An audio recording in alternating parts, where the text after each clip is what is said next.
1991 চনত প্ৰান্তিকৰ পাতত হেমাংগ দত্তই প্ৰথম আত্মপ্ৰকাশ কৰে। পিছলৈ গৰিয়সী সাদিন ইত্যাদিৰ জৰিয়তে হেমাংগ দত্ত সুপৰিচিত হয়। তেওঁৰ নিজস্ব এক ৰচনাৰীতি প্ৰতিষ্ঠা কৰিবলৈ তেওঁ সক্ষম হৈছিল। সাহিত্য একাডেমীৰ মুখপত্ৰ ইণ্ডিয়ান লিটাৰেচাৰৰ এক্সেণ্ট অন এছামিজ পোৱেট্ৰি সংখ্যাত বিশিষ্ট সমালোচক প্ৰদীপ আচাৰ্যৰ দ্বাৰা নিৰ্বাচিত আৰু ইংৰাজীলৈ অনুদিত 1975 পৰা 95 সময়ছোৱাৰ 44টি অসমীয়া কবিতাৰ মাজত হেমাংগ কুমাৰ দত্তৰ কবিতা সন্নিৱিষ্ট হৈছে। আৰু যশস্বী কানাড়া কবি কৃষ্ণ পাটিলে তেখেতে হেমাংগ দত্তৰ কবিতা অনুবাদ কৰিছে কানাড়া ভাষালৈ। ইয়াৰোপৰি কবি বিপুলজ্যোতি শইকীয়াই প্ৰস্তুত কৰা অসমীয়াৰ পৰা ইংৰাজীলৈ যি কিছু কবিতাৰ অনুবাদ আছিলে তাত হেমাংগ দত্তৰ কবিতা সন্নিৱিষ্ট হৈছে। এতিয়া হেমাংগ দত্তৰ বিষয়ে যদি আমি আলোচনা কৰিবলৈ যাওঁ, প্ৰথম দেখিম তেওঁৰ কবিতাত অত্যন্ত সৰল গদ্যৰ নিচিনা ভাষা, আৰু এই অতি সহজ সৰল এটা ভাষাৰে তেওঁ কবিতাৰ সৌন্দৰ্যটো সকলো মানুহৰ বাবে, একেবাৰে সাধাৰণ এজন মানুহৰ পৰা এজন বিদ্যুৎ মহলৰ পণ্ডিত ধৰণৰ মানুহলৈকে সকলোকে জোকাৰি যাব পৰাকৈ তেখেতৰ কবিতাবিলাক শক্তিশালী আছিল। আমি তেওঁৰ যদি কবিতালৈ মন কৰোঁ, ৰাতিৰ কবিতা বুলি এটা কবিতা আছে তেখেতৰ, সেই অথবা বুলি কিতাপখনত এই কবিতাটো সন্নিৱিষ্ট কৰিছে। তেওঁৰ এখনেই কিতাপ অথবা, তাত ৰাতিৰ কবিতাত প্ৰথম বেৰ্টল ব্ৰেখটৰ এটা উক্তি তেওঁ ৰাখিছে, এন্ধাৰে আৱৰা দিনতো গোৱা হ'বনে গান, নিশ্চয় গোৱা হ'ব এন্ধাৰে আৱৰা দিনৰ গান। তাৰপিছত আমি কবিতাটোলৈ এতিয়া সোমাই যাওঁ। ডাৱৰৰ কবিতাই তিয়াব নোৱাৰে ধূলি, অথচ ডাৱৰে পাৰে। শইচৰ কবিতাই নোজোৰে এসাজ, অথচ হৈছে জোৰে। বতাহৰ কবিতাই মচিব নাজানে কপালৰ ঘাম, অথচ বতাহে জানে। ৰাতিয়ে উপহাৰ দিব নোৱাৰে সূৰ্য, কিন্তু ৰাতিৰ কবিতাই পাৰে। এই কবিতাটো কি ধৰণৰ কবিতা, যেতিয়া পাঠকে পঢ়ি যায় তেওঁ নিজেই বুজি পায়, যে প্ৰত্যেকজন পাঠকে বুজি পায় এইটো এটা চূড়ান্ত আশাৰ কবিতা। এই কবিতাটোত মুঠ 8টা শাৰী আছে। এটা যদি আমি আকৃতিৰ ফালৰ পৰা চাওঁ, বৰ এটা ডাঙৰ কবিতা নহয়। এই কবিতাটো দুটাকৈ শাৰীত ভাগ কৰা, 4টা ভাগ আছে কবিতাটোৰ। প্ৰথম ভাগটোত কি কৈছে, প্ৰথম ভাগটোৰ প্ৰথম শাৰীটোত কৈছে ডাৱৰৰ কবিতাই তিয়াব নোৱাৰে ধূলি। এইটো এটা ষ্টেটমেণ্ট নিচিনা কথা। তাৰ পিছৰ শাৰীটোৱেই প্ৰথম শাৰীটোক কণ্ট্ৰাডিক্ট কৰে, মানে তাৰ স্ববিৰোধ কৰিছে। ডাৱৰৰ কবিতাই তিয়াব নোৱাৰে ধূলি, অথচ ডাৱৰে পাৰে। এটা বিষয়বস্তুৰ কথাটো কৈছে, যে বিষয়বস্তু আৰু কবিতাটোৰ সম্পৰ্কটো তেওঁ দেখুৱাইছে। শইচৰ কবিতাই নোজোৰে এসাজ, অথচ হৈছে জোৰে, একেই কথা। এনেকৈ প্ৰথম, দ্বিতীয় আৰু তৃতীয় পংক্তিটোতো প্ৰথম শাৰীটোত যিখিনি কথা কৈছে তাক পিছৰ শাৰীটোৱে স্ববিৰোধ কৰি গৈছে। কিন্তু শেষত এটা খুব, গোটেই কবিতাটোত এটা শব্দ বৰ সাংঘাতিক ধৰণে গুৰুত্বপূৰ্ণ হৈ উঠিছে। সেই শব্দটো হৈছে কিন্তু। ইয়াত কৈছে ৰাতিয়ে উপহাৰ দিব নোৱাৰে সূৰ্য, কিন্তু ৰাতিৰ কবিতাই পাৰে।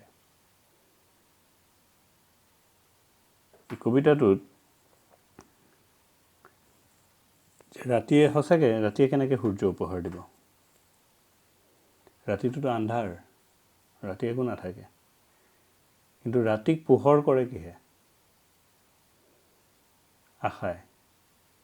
এই কবিতাত আশাবাদৰ কথা কেনেকৈ সোমাই আছে, সেই গোটেই কথাটোৱেই প্ৰথম এই কবিতাটোত তেখেতে দেখুৱাই দিছে। আমি একেবাৰে সাধাৰণভাৱে যদি চাওঁ তেওঁৰ কবিতাত, কোনো অৰ্থ বুজাবলৈ নগৈ আমি পোনে পোনে তেখেতৰ কবিতা পঢ়িলে সকলোৱে অৰ্থ নিজে নিজেই বুজি পাই যায়। যেনে এই কবিতাটো, মাটিৰ পৰা চাদৰ কবিতা।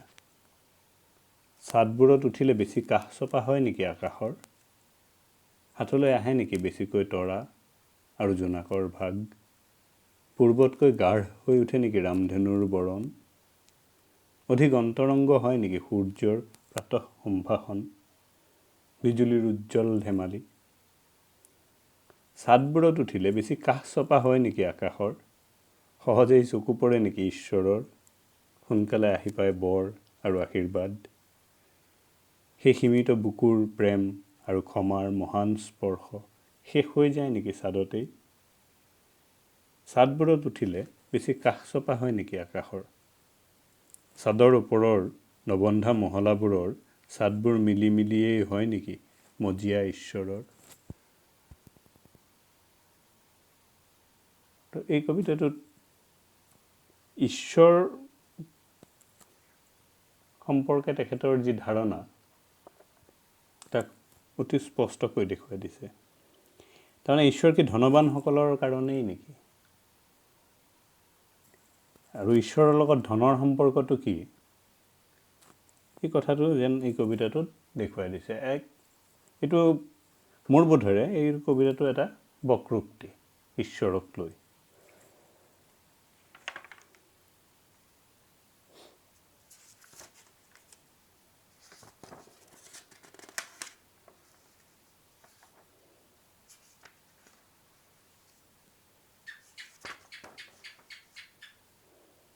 আৰু এটা কবিতা চাওঁ আমি, হেমাংগ দত্তৰ কবিতাৰ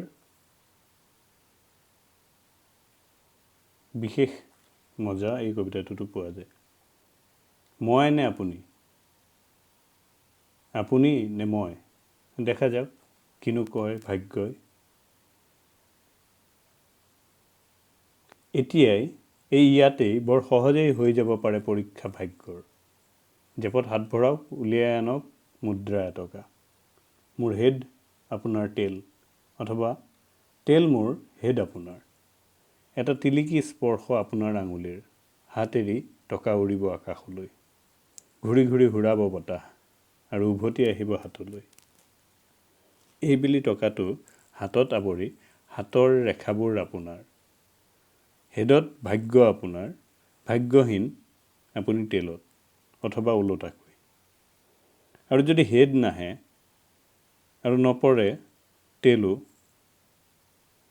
খেপিয়াই চাই জেপত নেপায় মুদ্ৰা এটাও, তেতিয়াতো নিশ্চিত মন্দ ভাগ্য আপোনাৰ।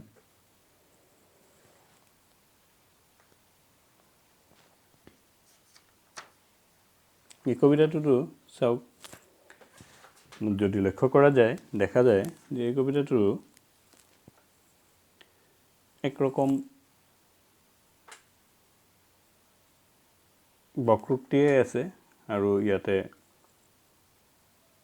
ভাগ্য বা হাতৰ ৰেখা এই কথাবিলাকক তেওঁ ভ্ৰুকুটি কৰিছে আৰু অৰ্থনীতিৰ কথাটো কৈছে একে সময়তে। এটা ধেমালিৰ কথা, কিন্তু এটা কবিতা হৈ উত্তৰণ হ'ব পৰাকৈ সেই ধেমালিটো পকি উঠিছে। এতিয়া আৰু এটা সৰু কবিতালৈ যদি আমি লক্ষ্য কৰোঁ, ছয় শাৰীৰ এটা অতি সৰু কবিতা। ভিক্ষা। আধলিটো লোৱাৰ পৰত তুমি হাঁহি ক'লা বহুতো পালা। আধলিটো দিয়াৰ পৰত ময়ো ভাবিছিলোঁ বেছি দিলোঁ। হিচাপৰ সমতাৰে দেখুৱাই গ'লা বঙলাৰে ঢকা মোৰ দীনতা। ইয়াতো যদি আমি লক্ষ্য কৰোঁ দেখা পাওঁ যে ধন কথাটোৰ আৰু ধনৰ গ্ৰাহক, যিজনৰ হাতত ধন থাকে আৰু যিজনে ধনৰ বিনিময় কৰাৰ পিছত পায় ধন, এই পোৱা আৰু দিয়া মানুহজনৰ ভিতৰত ধনৰ মূল্যটো কি হয়গৈ? একেই ধন, এজনৰ বাবে হয়তো বেছি হৈ যায় আৰু এজনৰ বাবে একোৱেই নাই। যি দিয়ে, যাৰ হাতত আছে, টকা পইচা যাৰ হাতত আছে, সি দিওঁতে এনেকুৱা হয় যেন তেওঁ বহুত দিলে, আধলি এটা দিছে। আৰু ভিক্ষা পোৱা মানুহজনে তেওঁ পাইছে, পাওঁতে যি পাইছে সেয়াই বহুত বেছি। গতিকে আধলিটোৰ কথা কৈছে। আধলি মানে ইয়াত 50 পইচাৰ কথা কোৱা হৈছে। মাত্ৰ 50 পইচা এটা দিওঁতেই এজন ভিক্ষাৰীক এজন মানুহে ভাবে বহুত দিলোঁ, বহুত বেছিকেই দিলোঁ নেকি। ইয়াত ধনৰ প্ৰতি মানুহৰ মোহ আৰু অন্য এচাম মানুহৰ ধনৰ প্ৰয়োজন, এই দুটা কথা কবিয়ে অতি সহজ ভাষাৰে, সাধাৰণ ভাষাৰে কৈছে। আৰু এই মনক বহুত সময়লৈকে জোকাৰি যায়। এইটো এটা পঠনত এনেকুৱা যেন লাগিছে, ইয়াক যেতিয়া বাৰে বাৰে পঢ়া যায়, বহুতো সময়ত এই ধনৰ কথাটো বিভিন্ন ধৰণে চাব পৰাৰ অৱকাশ থাকে। এনেকুৱা কথাবিলাক থকা বাবেই হয়তো অসমৰ এজন অতি নমস্য কবি, প্ৰত্যেকটা যুগৰ বাবেই, প্ৰত্যেকজন কবিৰ বাবে অতি নমস্য কবি নৱকান্ত বৰুৱা, তেখেতে হেমাংগ দত্তৰ এই অথবা কিতাপখনৰ পাতনিটো লিখিছিল। পাতনিত তেখেতে এটা খুব গুৰুত্বপূৰ্ণ কথা কৈছিলে। মই গোটেই পাতনিটো পঢ়া নাই, এটা টুকুৰা পঢ়ি দিছোঁ সেইখিনি কথাই, যে এই কবিতাকেইটা মোৰ জোখ কাঠিৰে মই নিজৰ বুলি গ্ৰহণ কৰিছোঁ। ময়ো এইকেইটা কবিতা লিখিব পৰা উচিত আছিল, নহ'ল, বহুত কথাই নহয়, আপোনজনৰ বাবে বাট চাবলগীয়া হয়, মোৰ সেই অপেক্ষাই আজি পূৰ্ণ মূল্য পাইছে। হেমাংগ দত্তই তেওঁৰ অগ্ৰজ কবি আৰু অসমৰ প্ৰাতস্মৰণীয় এজন কবিৰ ইমান বেছি সন্মান, তেখেতৰ পৰা ইমান বেছি সন্মান আৰু সহমৰ্মিতা, মৰম, আশীৰ্বাদ গোটেইখিনি পোৱাটো সি নিজেই বুজাই দিয়ে যে তেখেতৰ কবিতাৰ দিঘ, বাণী, প্ৰস্থ কি আছিলে। আৰু আমাৰ অতি দুখ লাগে যে হেমাংগ দত্ত আজি নাই। আৰু কেতিয়াবা মনত পৰিলেও আমাৰ কিছু নিজা স্মৃতি আছে তেখেতক লৈ, যিখিনিক লৈ আমি উদ্বেলিত হৈ থাকোঁ। হেমাংগ দা বুলি তেখেতক লগ পাইছিলোঁ পাণবজাৰত, আপোন ভোলা মানুহ এজন, বহুত কথা পাহৰি যায় কেতিয়াবা কেতিয়াবা, তেখেতক চিনাকি দিবলগীয়া হয়। হেমাংগ দা, আপোনাক লগ পাইছিলোঁ আগতেও এবাৰ পাণবজাৰত, এইখিনিতে, সেই মহামায়াৰ ওচৰত। তেওঁ চাহ খাই থাকোঁতে কেতিয়াবা আঙুলিতে টুকুৰীয়াই টুকুৰীয়াই গান গুণগুণাই থাকে। হেমাংগ দাই বাতৰি কাকতত কাম কৰিছিলে। ডক্টৰ হীৰেণ গোহাঁই ছাৰৰো অতি স্নেহপাত্ৰ আছিল তেখেত।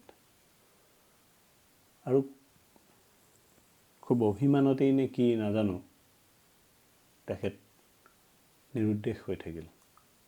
যি নিৰুদ্দেশ হ'লেই আৰু তাৰ পিছৰ পৰা আজিলৈকে হেমাংগ দাক আমি কোনেও দেখা নাই। বহুতে বিভিন্ন ধৰণৰ ধাৰণা কৰে তেওঁ ক'ত আছে, কি হ'ল। কিন্তু অতি পৰিতাপৰ কথা, হেমাংগ দাক লৈ যি ধৰণৰ, মানে হেমাংগ কুমাৰ দত্তক লৈ যিমানখিনি চৰ্চা হ'ব লাগিছিল, সিমানখিনি চৰ্চা অসমীয়া ভাষাত হোৱা দেখা নাযায়। তেখেতৰ বিষয়ে সেই আৰম্ভণিতে এখন কিতাপতে যিখিনি কথা ক'লে নৱকান্ত বৰুৱাদেৱে, সেইখিনি প্ৰদীপাচাৰ্য ছাৰৰ অনুবাদ, বিপুলজ্যোতি শইকীয়াৰ অনুবাদ, আৰু তাৰপিছত নিৰুদ্দেশ কবিক লৈ বিশেষ চৰ্চা নহ'ল।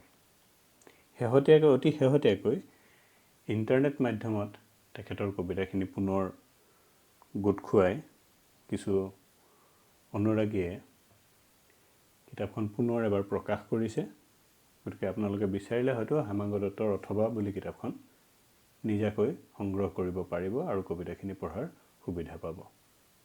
ধন্যবাদ।